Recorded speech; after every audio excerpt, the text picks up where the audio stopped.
નમસ્કાર, બેનિફિટ બુલેટિનમાં આપનું સ્વાગત છે. આપની સાથે હું છું ભાર્ગવી. ફટાફટ નજર કરીએ આજના મહત્વના સમાચારો પર. બેંગલુરુની વિક્ટોરિયા હોસ્પિટલમાં લાગી આગ. શોર્ટ સર્કિટના કારણે વહેલી સવારે 3 વાગ્યાની આસપાસ લાગી હતી આગ.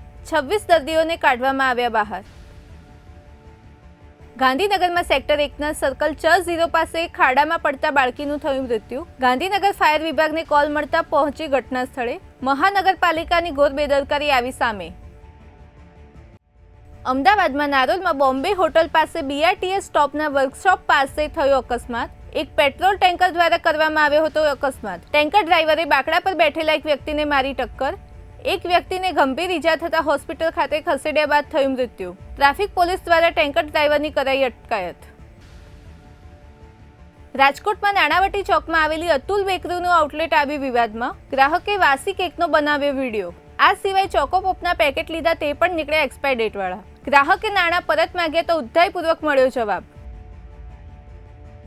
સુરત શહેરમાં વધુ એક જર્જરિત બિલ્ડિંગનો ગેલેરીનો ભાગ થયો ધરાશાયી. પહેલા માળનો મોટો ભાગ ધરાશાયી થતા 4 થી 5 દુકાન દબાઈ હતી. અઠવા લાઇન્સ પર આવેલી મિશન બિલ્ડિંગનો ગેલેરીનો ભાગ થયો હતો ધરાશાયી. ઘટના બની ત્યારે કોઈ ન હોવાથી સદનસીબે મોટી દુર્ઘટના ટળી.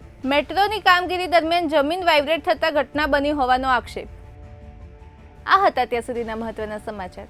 આવા સમાચારોની અપડેટ માટે જોતા રહો બેનિફિટ ન્યૂઝ.